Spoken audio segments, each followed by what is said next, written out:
Hi, Aswathi's world YouTube ചാനലിലേക്ക് എല്ലാവർക്കും സ്വാഗതം.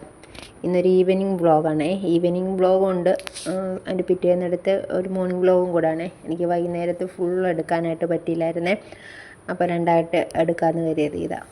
അപ്പോൾ വീഡിയോ ഇഷ്ടമായ എല്ലാവരും ലൈക്ക് ചെയ്യാനും ഷെയർ ചെയ്യാനും കമൻറ്റ് ചെയ്യാനും സബ്സ്ക്രൈബ് ചെയ്യാനും മറക്കരുതേ. എന്തുണ്ടെങ്കിലും കമൻറ്റായിട്ട് ഇട്ടേക്കണേ.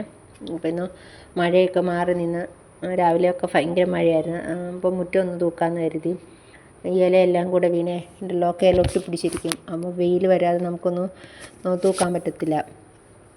എല്ലാ അതിലും ഒട്ടിപ്പിടിച്ചിരിക്കും. തൂത്തുവാരി ഞാനൊരു ചാക്കിനകത്തോട്ട് ഇട്ടിട്ട് പിന്നെ അങ്ങ് തീ കത്തിച്ച് കളയാം. ഒരുപാടില്ല, കുറച്ചേ ഉള്ളൂ ഇവിടെ. പിന്നെ അതുപോലെ ചെറിയ ഇലയാണ്, വലിയ ഇലയൊക്കെ ആണെങ്കിൽ നമുക്ക് എളുപ്പം തൂത്തും ആലാനായിട്ട് പറ്റും. ഇവിടെ മൊത്തം ശീമക്കൊന്നയുടെയും ചെറിയ ചെടികളുടെയൊക്കെ കുഞ്ഞു കുഞ്ഞു ഇലയാണ് ഇങ്ങനെ കാറ്റടിച്ചെല്ലാം കൂടി വീണ് കിടക്കുന്നത്. അതിൻ്റെ ഇടയ്ക്കൊന്നൊക്കെ തൂത്തെടുക്കാനായിട്ട് പാടാം. എനിക്ക് അലർജിയുടെ പ്രശ്നമുള്ളതുകൊണ്ടാണ് ഞാൻ മൂക്കിങ്ങനെ കവർ ചെയ്തേക്കുന്നത്. അല്ലെങ്കിൽ ഭയങ്കര തുമ്മലായിരിക്കും. എനിക്ക് ഇന്നലെ ഒന്നും വീഡിയോ എടുക്കാൻ പറ്റാഞ്ഞത് തന്നെ ഭയങ്കര തുമ്മലും കാര്യങ്ങളൊക്കെ ആയതുകൊണ്ടായിരുന്നു. പിന്നെ ഇന്നൊന്ന് മാറിയത് തുമ്മലും മൂക്കടപ്പ്, മഴയും തണുപ്പൊക്കെ പെട്ടെന്ന് എനിക്കങ്ങനെ വരും. അതിൻ്റെ ഇടയിലൊക്കെ കണ്ട നിറയെ കുഞ്ഞു കുഞ്ഞു ഇലകളാണ്. തെറ്റിയുടെയും ഉണ്ട്, ചെറിയ ചെമ്പരത്തിയുടെയും ആര്യവേപ്പിൻ്റെയൊക്കെ ഇല വീണിങ്ങനെ കിടക്കും. പിന്നെ അതുപോലെ കാറ്റായതുകൊണ്ട് അപ്പുറത്തു നിന്നൊക്കെ വീഴും. എൻ്റെ ചെറുക്കനാണ് അവിടെ നിൽപ്പുണ്ടായിരുന്നു, സൈഡിൽ നിൽപ്പുണ്ട്. അവന് പൂക്കളും എല്ലാം ഉരുണ്ട് താഴെ വീണിട്ട് പൂവൊക്കെ ഉരുണ്ട് വീണങ്ങ് ചീഞ്ഞിരിക്കും. അത് കഴിഞ്ഞപ്പോൾ ഇച്ചിരി കാന്താരി ഉണ്ടായിരുന്നു, അതങ്ങ് പറിക്കാമെന്ന് കരുതി. അന്നേരത്തേക്ക് അവനും പറിക്കാനായിട്ട് ഓടി വന്നതിൻ്റെ അടുക്ക നിൽക്കും. അത് കഴിഞ്ഞ് പിറ്റേന്നത്തെ ഒരു വീഡിയോ ആണ് ഇത്. ഞാൻ ആദ്യം രാവിലെ കാപ്പി കുടിക്കും. എനിക്ക് കാപ്പി കുടിച്ചില്ലെങ്കിൽ ഒരു സുഖം കിട്ടത്തില്ല, ഒരു എനർജി കിട്ടണമെന്നുണ്ട് ചെറിയ കാപ്പി കുടിക്കണം. മഴയായതുകൊണ്ട് ഞാൻ പാത്രമൊന്നും വെളിയിൽ വെച്ചില്ല. മറ്റേത് മഴയൊക്കെ ഇല്ലാത്തപ്പോഴത്തേക്ക് ഞാൻ വെളിയിൽ വെച്ച് പാത്രം തോർത്തിയെടുക്കും. പകൽ മൊത്തം അങ്ങനെ ആയിരിക്കും. എല്ലാം ഉണങ്ങി കഴിഞ്ഞപ്പോൾ കബോർഡിൽ വെക്കാമെന്ന് കരുതി. അല്ലെങ്കിൽ അവിടെ തന്നെ എല്ലാം കുന്നുകൂടി ഇങ്ങനെ ഇരിക്കും. എനിക്കാണ് അത് ഇഷ്ടമല്ല. ഞാൻ ഉണങ്ങുന്ന അന്നേരം എടുത്ത് മാറ്റും. പിന്നെ ചോറ് വെക്കാനായിട്ട് വെളിയിലോട്ട് ഇറങ്ങിയതായിരുന്നേ. ഒന്ന് തൂത്ത് വാരി ഇട്ടേച്ചാണ് ചോറൊക്കെ ഒന്ന് വെക്കാമെന്ന് കരുതി. വിറകെല്ലാം തണുത്ത് കിടക്കുന്നതുകൊണ്ട് കത്തിക്കാനായിട്ട് ഭയങ്കര പാടായിരുന്നു. അടുപ്പിൽ ചാരം കിടന്ന് മാറ്റിയില്ല എന്നുണ്ടെങ്കിൽ തീ ഒന്നുകൂടെ പിടിക്കാനായിട്ടാണ് പാടാ. അത് മാറ്റി ഞാനൊരു ബക്കറ്റിനകത്ത് ഇട്ട് വെക്കുന്നുണ്ടേ. തെങ്ങിനാണ് വളമായിട്ടൊക്കെ ചാരം ഇടാൻ പറ്റും നമ്മൾ അടുപ്പിൽ കത്തിച്ച്. ഇവിടെയൊക്കെ അങ്ങനെ തെങ്ങിൻ്റെ ചുവട്ടിലിടൽ ഇച്ചിരി അകലെയായിട്ട്, വേരിൻ്റെ അകലെയായിട്ട് ഇച്ചിരി ഇടാമെങ്കിൽ നല്ല തെങ്ങിന് നല്ല വളമാണ്. മണ്ണെണ്ണയില്ലായിരുന്നു, മണ്ണെണ്ണ കിട്ടിയിട്ട് ഒത്തിരി നാളെ.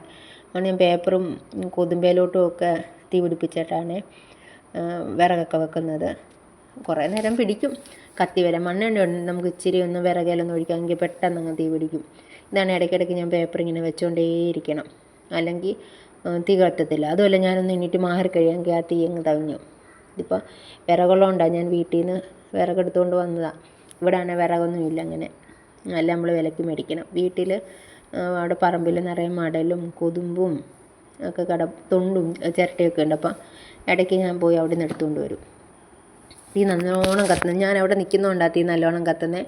ഞാനൊന്ന് അങ്ങോട്ട് മാറിക്കഴിഞ്ഞാൽ ആ തീയാണ് തവിഞ്ഞു പോകും. അതങ്ങനെ ഞാൻ അകത്തൊന്ന് കയറിയിട്ട് വരുമ്പോഴത്തേക്ക് പിന്നെ അതങ്ങ് തവിഞ്ഞു പോകും. പിന്നെ മരണം കാണാൻ പോയി കഴിഞ്ഞാൽ തീർന്ന്. അടുപ്പിൽ കഴിഞ്ഞ് ചേര വേണ വരെ കയറിപ്പോവും, അതേ രീതിയിലായിരിക്കും. അത് കഴിഞ്ഞാൽ സിറ്റോട്ടി നിറയെ വെള്ളവും അഴുക്കുമൊക്കെയാണ്. അതൊന്നും തുടച്ചിട്ടില്ലെങ്കിൽ കുഞ്ഞുണന്ന് വന്നിട്ട് അവിടോട്ട് ഇറങ്ങി തെന്നിയും വീഴുകയൊക്കെ ചെയ്യും. അവനാണെങ്കിൽ കഥ തുറന്നു കഴിഞ്ഞാൽ വെളിയിലോട്ട് ഒരു ഒറ്റ ഓട്ടമാണ്. അതുകൊണ്ട് അത് ആദ്യമേ അങ്ങ് തുടച്ച് കഴിയും. അത് കഴിഞ്ഞപ്പോൾ അത് കണ്ട ഞാൻ പറഞ്ഞില്ലേ തീ അങ്ങ് തവിഞ്ഞു പോകുന്നു. പിന്നെ അപ്പുറത്തെ ശീമക്കൊന്ന് ഉരുണ്ട് വീണായിരുന്നു. അതാണ് വെട്ടണമെന്ന് കരുതി ഇരുന്നതായിരുന്നു. അപ്പം കാറ്റത്തെ ഉരുണ്ടങ്ങ് വീണു. എൻ്റെ കയ്യിലൊരു വെട്ടൊത്തി ഇല്ലായിരുന്നു, അരിവാളായിരുന്നു. അതാണ് മുറിയാനായിട്ട് ഭയങ്കര പാടാണ്.